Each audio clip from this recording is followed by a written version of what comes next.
So, I guess to tell you about my weekend. Well, nobody wants to hear that, right? Well, welcome to my temporary studio.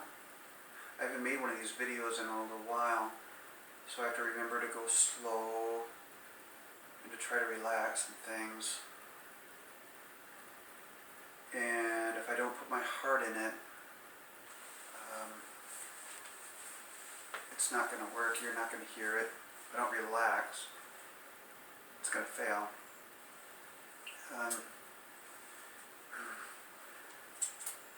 The other day, there was an opportunity where I just met somebody that I sold the Suburban to. He's taking it to the next level. He's fixing it up and making it just badass. Something I wish I thought I could do, but actually I always kind of thought it already was. And for me, he's higher level. And he told me something. We shared wisdom and stuff. He said, "There's a window of opportunity. You want to be the first one through it rather than last." And I thought that was profound. And here I'm on foot, and I'm losing everything. I've lost my guitar. This is a rented guitar. I'm still playing guitar. It's not that it was robbed from me, but I lost it. It's not that the Suburban was robbed from me. It's just I lost it. To try to do Elohim's will, right? To the best of my ability. Imperfect. I'm not perfect. I'm not.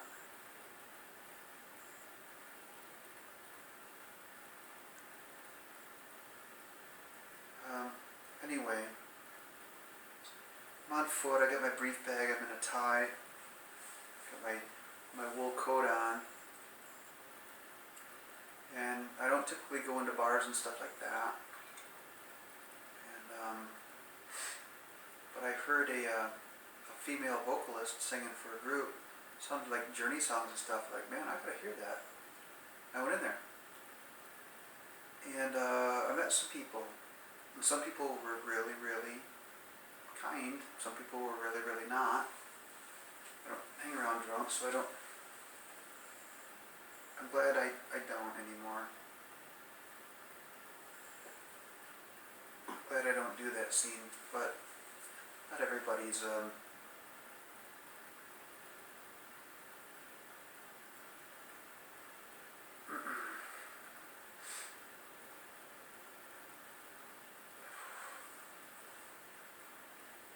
say it.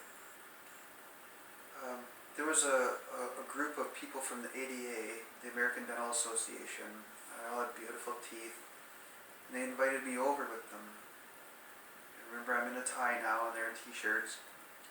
Stuff. Kind of, most of them.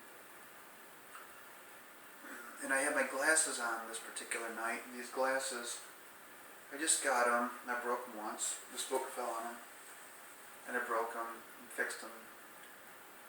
And I don't like wearing them because they hurt.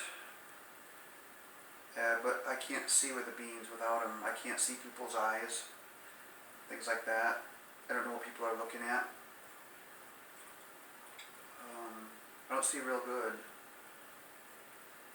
I see real good, but I don't see precisely in focus. I don't see what you think I'm seeing. And I had my glasses on this particular night, so things are different, right?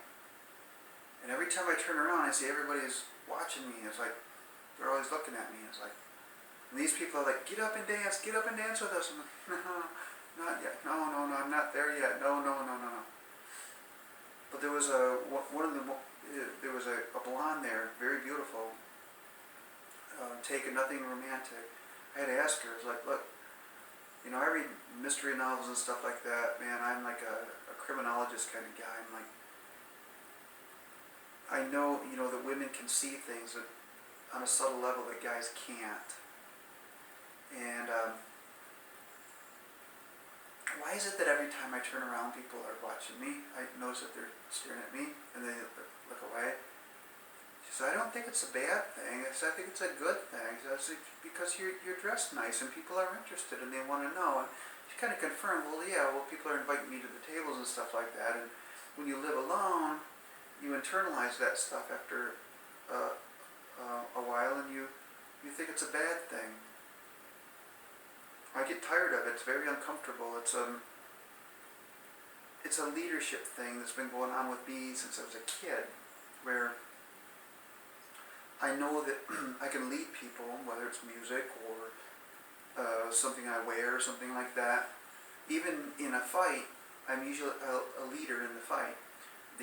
My opponent will follow me. So it doesn't matter if it's an insurance company or a fist fight. But it's uncomfortable because, I mean, to try to socialize like that, think about it. I don't like being around people. Okay, I don't like drawing that much attention. That responsibility is huge, and sometimes, I get into this.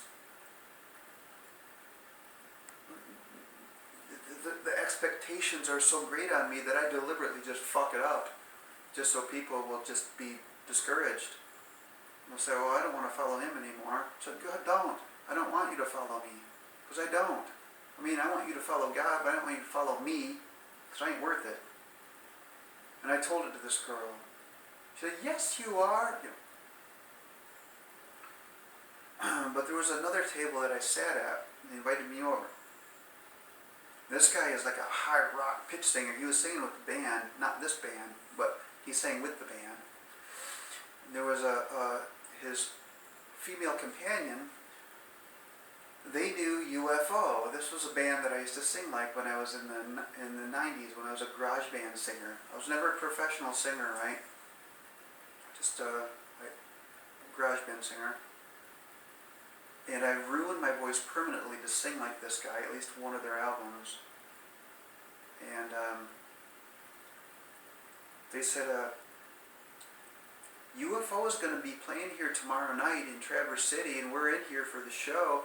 Why don't you come with us? You can sit at our table. We don't know if it's sold out or not yet, but if you can make it, we'd enjoy your company.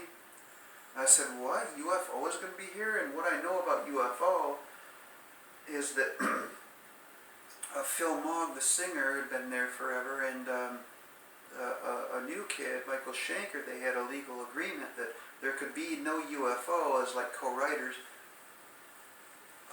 without either of them. So I figured the band was gone, and it's, they started like maybe in the early 70s maybe, and this guy is in his 70s now, and they told me he's not quite hitting the high notes and everything. And I told them, I said, I can sing like Phil Mogg. And they said, you can sing like Phil Mogg? I said, I ruined my voice permanently to sing like him. And I meant to say to sing his songs, not like him.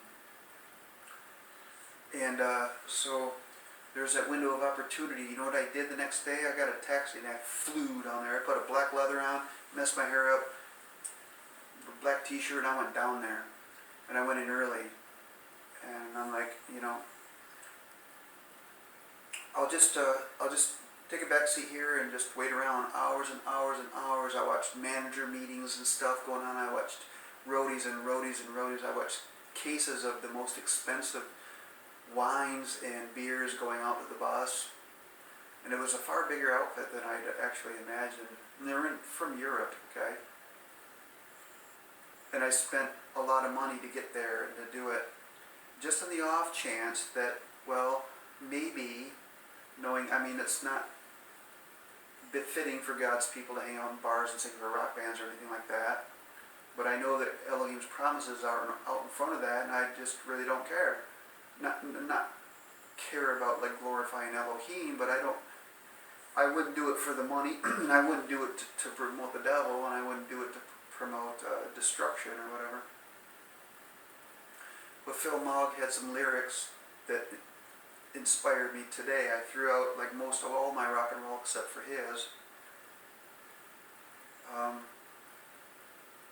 Take me to the highway, take me to heaven. I can feel Jesus right in my bones. Looking for a high class, upmarket doorway with no connection, no telephones. I don't care what it's all about. I don't need to know.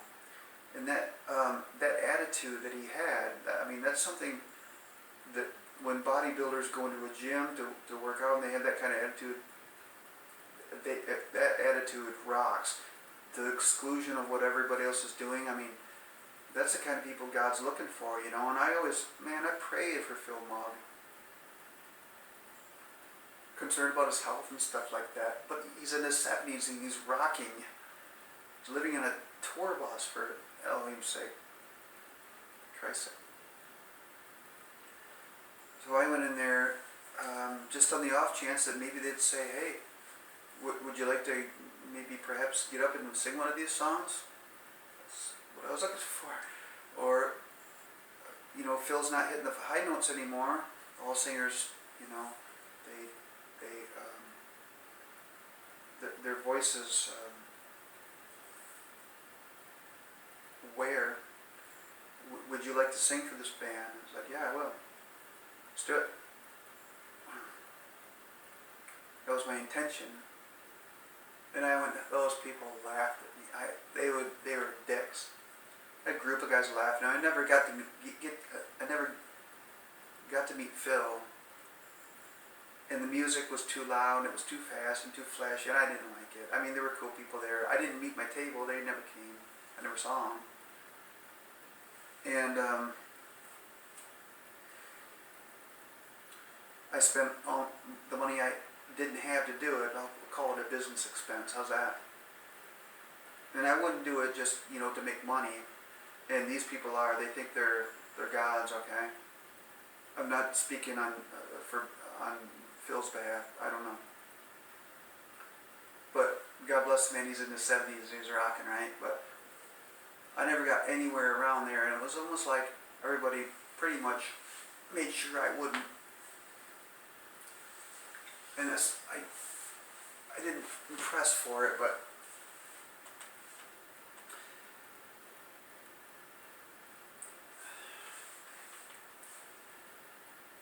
there were opportunities that I blew in my life because I didn't step up and do something because I was too afraid to try. And then I coached myself over the years, and then there were times when I was like, this is a situation where, and this is what I heard from a poet, is that birds don't sing because out of compulsion, they sing because they must. And I've been in situations where I must, and I blew it completely, like tragically. And this was kind of like one of them. But I look at the situations that I blew or I never tried, and the empty years and the no answers and the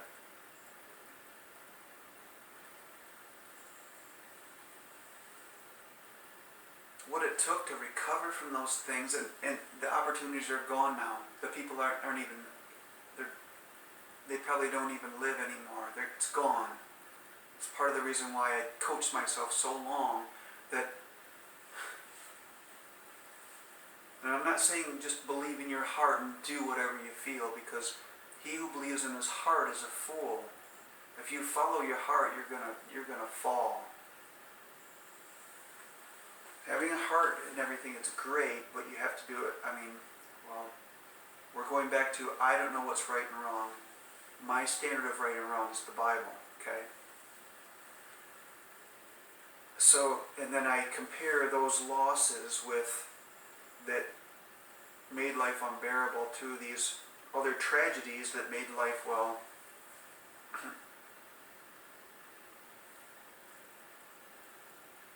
maybe I just shouldn't be on this planet or something, you know. But I'm more grateful that I took the chance, that I stepped up and applied myself to the I must, to say what I had to say, even whether it was an attitude or whatever, or with a confidence that was just ridiculed by everybody. It was better that I did it than I didn't, because if I didn't try, if I didn't spend all my money doing it and get laughed at, I wouldn't be able to get out of bed. I wouldn't be able to live with myself.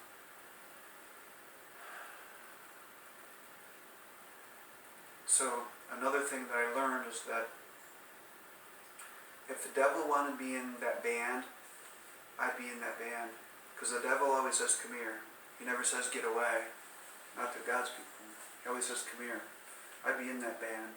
So he didn't want me making any influence on any of the people in that band. And I tell you, they were all dicks. I'm not going to speak for Phil. Anyway, I believe he's probably a little bit different. He's really the key figure of that band. He's the one who writes the lyrics. He's the one I was interested in. He's the one that I sang like, right? So, all things work together for good to those who love Elohim, to them who are the called according to his purpose.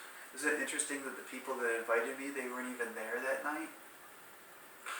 Don't ask me how all those things work.